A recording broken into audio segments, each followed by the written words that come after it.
أعوذ بالله من الشيطان الرجيم. بسم الله الرحمن الرحيم. حاميم تنزيل من الرحمن الرحيم. كتاب فصلت آياته قرآنا عربيا لقوم يعلمون.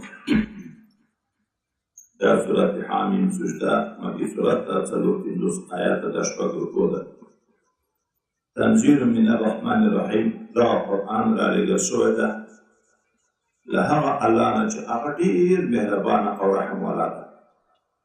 کتاب داسې کتاب د فصلت آیاته چې په تفصیل سره بیان شوي دي آیاتونه دي د قرآنا عربیا. قرآن دا چې لوستل شوی ده په عربي ژبه باندې د قوم یعلمون لپاره د هغو خلکو چې پوهېږي. بشیرا زیری ورکوونکی د دا کتاب مؤمنانو ته په جنت باندې و نذیرا ویره ورکوونکی د کافرانو ته په دوزخ باندې.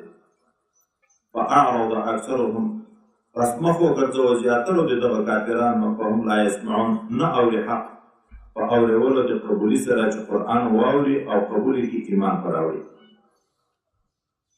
وقالو دی ویې قلوبنا فی اکنة موږ زړونه په پردو کې دي مما تدعونا الیه د هغه څه نه چې موږ ورکولې دا یې تا خبرې د موږ زړونو ته نه لوېږي. وفي اذاننا وقر په غوږو کې مو کوڼوالی ده تا خبر نه اورو. ومن بیننا و بینک حجاب او ما بین د موږ او د تا کې حجاب پرده ده حق نه وینو.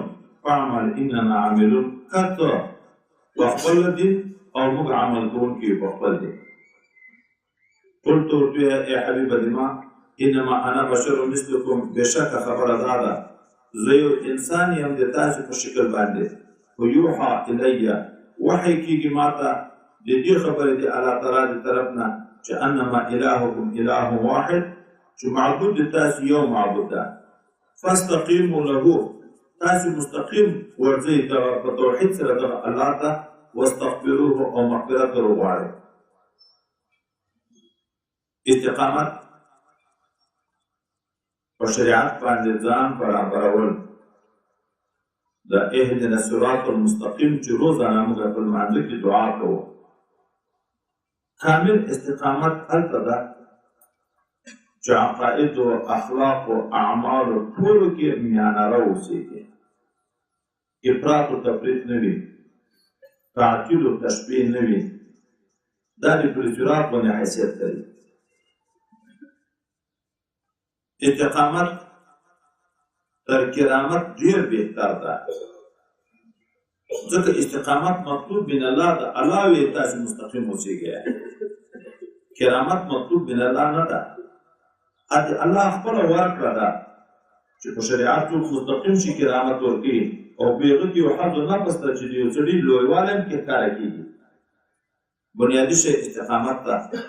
وویل للمشرکین افسوس هلاکت خرابي د مشرکینو ده الذین هغه مشرکین لا یؤتون زکات چې زکات نه ورکوي. دغه دوه تفسیر دی. یو دا چې یو تفسیر لیکي چې زکات د بدن نه ورکوي. زکات صفایي ته وایي. دا مال زکات چې ورکړي دا نور مال صفا شي. که موږ تاسې وطن علاقو زمیندارۍ او خلکو ته وګورو دا غنم چې کله میدهي غویان په وتړي نن سبا خو پرېشرې شوې خو مخکې د توخو ټول دا و دغه غویان کې ګرځي او باولن کې کوي. دا پروړه چې تر جدا شي بیا هغه سره غنم یې خو غټ غټ ګیزاره یې کې بیا پیغام په وتړي په یوه حال کې باولې کوي خو دغه غنم څوک وینځي بیا دغه عشر چې ورکړي دغه حکمان دغه نور غنم پاک شو دغه یې لکه مینځل داسې شو. دا زکات خیره د مال ده. د دغې وجې نه د سیدانو سره مناسب نه ده. نبي کریم صلی الله علیه وسلم نه اخیست. دا خیره د مال ده لکه دا د نور مال ګڼ دغه ته ورنقل کېږي.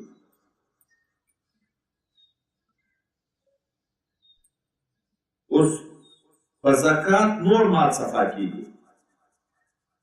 په زکات نور مال صفا کېږي. یو حدیث ډېر عجب سړی و. دوی زه د خپلو استادانو خپلو مشایخو او جومات ته زکات نه ورکوم. که جومات کې مې وس رسېږي خپلې شخصي روپۍ لګوم ځکه خیره د مال د الله کور ته څنګه ورکړم چې د الله کور په خیره د مال جوړوم.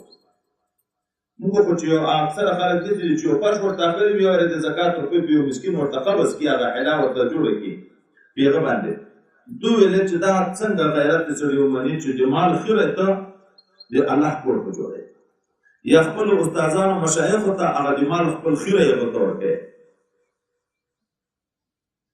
نو زکات وایي د مال پاکي ده، کلمه طیبه د بدن پاکي ده. نو هلاکت مشرکین ته الذین هغه مشرکین لا یؤتون زکات چې د بدن زکات نه ورکوي، کلمه نه وایي چې بدن یې صفا شي. انما المشرکون نجسون ویل شوي دي که نه؟ دغه نجس مشرک چې صفا کېږي په غسل صفا کېږي که په کلمه؟ دویمه معنا دا ده چې دوی زکات نه ورکوي، د زکات فرضیت نه مني. احکام د دین هر یو حکم نه چې څوک منکر شي هغه کافر دی. چې قطعي حکم ثابت وي د قطعي حکم نه چې څوک منکر شي کافر ده. معلومیږي دا چې دغه کفار په اعمالو فرعیو مکلف دي، په زکات مکلف دي. دا ځان ته خبره ده چې د کفر په وخت کې دی زکات ورکوي ثواب یې نشته، لمونځو یې ثواب نشته، ځکه شرط یې نشته چې ایمان ده، خو په مکلف دي. وهم بالآخرة هم کافرون، دوی په آخرت باندې کافران دي. ان الذين آمنوا وعملوا الصالحات بشک هغه کسان چې ایمان راوړی او عمل صالح کړی لهم اجر غیر ممنون، د دې لپاره اجر ده چې قطع کېدونکی نه ده. لهم اجر غیر ممنون، قطع کېدونکی نه ده. دنیا کې هم الله تعالی تر مرګ پورې د خپل روزي ورکوي. د الله نعمتونه دا ته قطع کېږي نه. توفیق د عبادت نه تصل کوي. په آخرت کې چې کوم جنت نعمتونه دي دا انقطاع او ختمېدا نه لري.